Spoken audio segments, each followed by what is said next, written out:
Let us offer our consecration to the Lord. Lord, we offer up to you this day, and we ask that we may humbly be able to receive your message in our heart and seek to follow you as you lead us, to seek to go the way that you are calling us, and that we seek to live the message in the humble response to your call. And we ask this through Christ our Lord. Well, today is Monday of the second week of Ordinary Time, but it also has an interesting memorial today. Today is the memorial of Saint Anthony the Abbot. We also known as Saint Anthony Abbot, just without the "the." And what's important about that is not the Saint Anthony that is the patron of our parish. We are Saint Anthony Padua, or those who do not know, this absolutely drives me nuts when I get there. Is this St. Anthony Padua? No, it isn't St. Anthony Padua. It's St. Anthony Padua. The St. Anthony of St. Anthony Parish here in Alston actually is named in relation to Padua, Italy, but he's very closely tied to the Portuguese and the Brazilians. It just, by the way, happened that way. So the Italians, the Portuguese, the Brazilians really have a strong devotion to St. Anthony, and it just basically happens that way, and it's important to understand that. Because we have a Brazilian community here, but the parish always had the name St. Anthony, and it was also what is known as a territorial parish. There were parishes that, they don't really do that anymore, that are national parishes just for people from a particular nation that would also be named after St. Anthony. But this is a territorial parish, Alston area, and it was named after St. Anthony. And that might have been what attracted the Brazilians here, because of their strong devotion to St. Anthony, which came from the Portuguese, which came from the Italians. But you see that whole thing. But that St. Anthony is a whole different St. Anthony than one we have to deal with today. We're dealing with St. Anthony Abbot, and he was actually a hermit. There's a few things that we can talk about in relation to him, but he is most famous, I learned a long time ago, for hearing the words, "Go sell all you have and give to the poor." And he actually did exactly that, and he went out to live in the desert. He was Egyptian, by the way, and he went out to live in the desert. And he became one of the really, well, he wasn't the first, but he really became one of those desert monks. But he lived as a hermit. He lived alone. And having had that powerful experience for a week, on two separate occasions, I can tell you it is a very transformative and powerful experience. I always like to remind people that I lived with a community of hermits. It's one of my favorite oxymorons, because in fact it is. And the hermitage, which was in Colorado, actually was set up in a desert area at the base of the Sangre de Cristo Mountains. And in that base area, you had a hermitage, which is actually like a tiny house. You've seen these tiny houses. Well, it's actually like a tiny house. And it's the hermitage there. It has everything you need. There is a place that you can walk to get food and replenish your food, but it has a little stove, and it has a bed, and it has running water, and has a toilet, basically, and a table, and that's what it has. And you live in this area for a week with very little to no contact with anyone else. So it's a time of deep prayer with the Lord. It's absolutely a wonderful experience. Some people can do it, some people can't. Obviously, I can, since I did it twice. You may have access to a radio, or you may have access to tapes or at this point MP3s to listen to different talks, but that's that experience of withdrawing completely from the world and being at a time that you are in the desert, where you're really having this intimate experience with God.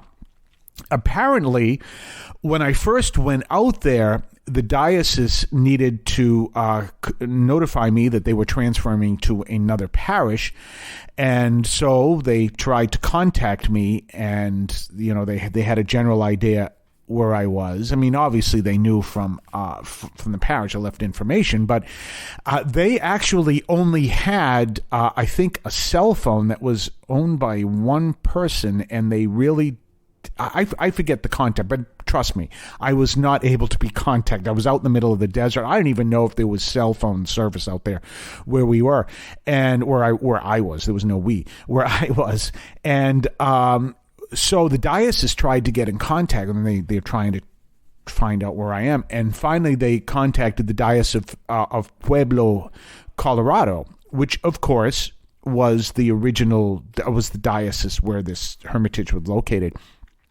And they told him, oh, if he's there, you're going to have to wait till he gets home. So it was very isolated, but it was a powerful experience. And I'm always, always in touch with that experience. So when we understand that powerfully, we understand also why, or the effects of Anthony taking those words seriously. Sell all you have and give to the poor, and go move into the desert to have this unique, powerful experience with the Lord. Now, I'll be perfectly honest with you. He had a more intense experience than I did, and one of the reasons for that is because he lived back in the 3rd century. So naturally, he may have had running water. I guess they had running water with the Romans, but he certainly didn't have electricity. He certainly didn't have, well, he could have had a stove of some type. He probably did have something along those lines. He probably had to do his own hunting and everything else, because he would have lived alone and everything would have been in touch with God. We're going to talk about this on the other side of the break. You're listening to St. Anthony Overnight from St. Anthony Parish in Allston, Massachusetts, right here on WEZE 590 AM. And you can also hear us at CatholicAudiomedia.com. That's CatholicAudiomedia.com. We'll be right back right after this. I want to call your attention to Catholic TV, which offers great faith-filled, family-friendly programming 24 hours a day. You can find your cable channel at www.getcatholictv.com, and you can watch online on the free apps or check out the YouTube channel. Daily Mass, Rosaries, the Divine Mercy Chaplet, and the Our Lady of Perpetual Help Novena are all available online and on demand. Check out CatholicTV.com. And don't forget our website, CatholicAudiomedia.com. That's CatholicAudiomedia.com. But you can check out our website. You can check out the archives of the show. You can check out our Substack newsletter. You can also check out the parish. You can also find the parish at stanthonyalston.org. That's stanthonyalston.org. But you can see all that, and you can check it out. You can, all of that. But don't forget, you can also do input for homily. You'll see that tab there. So if you'd like to, if you look at the readings, there's a whole instruction how to do that. Look at the readings, say, gee, I'd like to give my input into the reading. I'd like to give my thoughts into the readings. Well, please do that. And please send that. Please send your thoughts. Please consider that. And the reason is because that will become part of my input. If you know anything about my position in the faith, I am a firm believer that we are all the baptized members of the community. Therefore, we all have something to share. And if you send your thoughts to me, don't think I'll just turn around and say, well, that person doesn't have a Master's of Divinity degree. You know who I am. I'm someone who, hey, if you are a person who really takes your faith seriously, you have something to teach me. You have something to show me, which, by the way, is what St. Anthony also believed as well, and St. Anthony Abbot. So please feel free to give your input. You probably have something you do have something powerful to say if you are someone who takes your faith seriously. So please consider that. Anyway, it's CatholicAudiomedia.com. So one of the most famous paintings, and you can find this at Wikimedia in regards to St. Anthony. I think you can also probably find this at commons.wikimedia.com. But I guess there are various themes on it, but one of the most famous themes is called The Temptation of St. Anthony from Félicien Rops, R-O-P-S, and I'm looking at a picture right now. It's in the public domain, and it's right on Wikipedia, but I'm sure you can find it on Wikimedia. And this is something really important, because St. Anthony in the desert, it's showing him who is suffering from a tremendous amount of temptations. Well, that's something that a false understanding of saints is that they are not tempted. In fact, they're probably going to be tempted worse than you. Why? Because the devil wants to silence the voice of the saints. So they're probably going to be tempted worse than you. And so you see these powerful images of these temptations. And, that's something that I read recently. The Padre Pio said, don't be afraid of temptation. Temptations, as he said, are signs that the devil is trying to trip you up, but because he is outside of you, he is not inside of you. Ooh, isn't that something? So that whole concept that someone who is holy is not tempted is completely wrong. And that picture, and apparently there were various forms of it. There are various people who over the centuries drew various images of their own of what they think this temptation was. There's another one similar to St. Benedict. He's trying to celebrate Mass.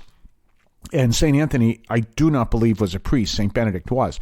So anyway, St. Benedict was trying to celebrate Mass, and he has all these temptations, these images that pop in, all these distractions, which is there. And, that's powerful to understand that for you. You say, well, I undergo these temptations. Well, of course you undergo these temptations. And the more you seek holiness, the more you're going to undergo temptations. That is a major teaching, spiritual teaching. So this powerful image of St. Anthony in the desert going out and being tempted very intensely, well, obviously that's going to be happen. But, that's how he grew in his holiness. And you also understand, and as I explained from St. Benedict, but you also understand that with Thomas Merton used to teach, people believe that you go out into the desert to find peace, but you go out into the desert and all your struggles go with you. And so they aren't escape from your struggles. They all go with you. What's the expression? All your demons go with you. So that's a very powerful image. And know that within yourself. If you're undergoing temptations and you say, that means I'm not holy. No, actually, it could mean the exact opposite. Because with temptations, the devil wants to sidetrack every person who seeks holiness. But that's also why we have the sacrament of confession, to help people to grow in holiness. If you expect to live a holy life without temptations, you don't understand holiness. And St. Anthony really demonstrates that, especially through that image that we see in various forms of that picture, and especially the one I just mentioned to you. In the meantime, we will be back tomorrow on Tuesday of the second week of Ordinary Time. Have yourself a blessed day, and remember us at 3 o'clock on WROL. Take care.